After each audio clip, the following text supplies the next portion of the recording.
Assalamualaikum warahmatullahi wabarakatuh. Kami dari kelompok 3 akan menjelaskan tentang masa transisi dari Orde Lama ke Orde Baru. Sebelum adanya masa transisi terjadi peristiwa Trikora. Trikora adalah Trikomando Rakyat. Latar belakangnya, setelah Indonesia merdeka tahun 1945, Belanda masih mempertahankan wilayah Irian Barat dan tidak mau menyerahkan kepada Indonesia.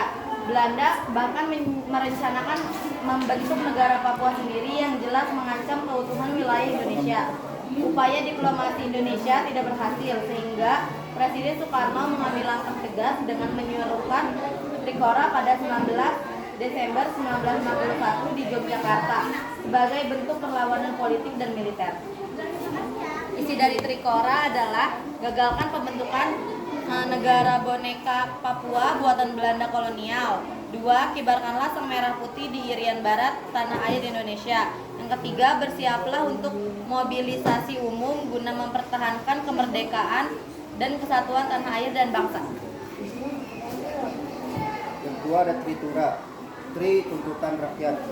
Setelah peristiwa GSPKI tahun 1965, kondisi Indonesia semakin kacau. Ekonomi memburuk, harga kebutuhan pajak naik tajam, dan inflasi sangat tinggi. Selain itu, PKI belum dibubarkan, sehingga menimbulkan keresahan masyarakat. Kabinet Trikora dianggap tidak tegas dan efektif dalam mengatasi krisis. Akibatnya, mahasiswa dan rakyat turun ke jalan, menyampaikan tuntutan yang dikenal sebagai Tritura pada tahun 1966. Isi dari Tritura, yang satu ada bubarkan PKI, 2 pembersihan kabinet dari unsur-unsur GIOS PKI, penurunan harga dan perbaikan ekonomi. selanjutnya ada Super Semar, yaitu surat perintah 11 Maret.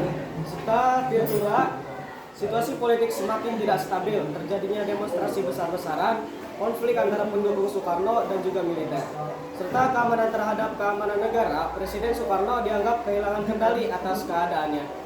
Pada 11 Maret 1966, saat situasi genting, Soekarno mengeluarkan Super Semar yang memberikan wewenang kepada Letjen Soeharto untuk memulihkan keamanan dan ketertiban negara. Isi dari Super Semar antara lain ada mengambil segala tindakan yang dianggap perlu untuk terjamin keamanannya dan ketenangannya, serta kestabilan dijalankan oleh pemerintah dan dijalankan oleh revolusi sebelumnya untuk menjamin keselamatan pribadi dan juga masyarakat. Yang kedua ada mengadakan koordinasi pelaksanaan perintah pemerintah dengan Panglima Angkatan lain dengan sebaik-baiknya. Yang terakhir ada supaya melaporkan segala sesuatu yang bersangkut paut dalam tugas dan tanggung jawabnya seperti tersurat di atas. Terima kasih. Sekian dari kami. Assalamualaikum warahmatullahi wabarakatuh.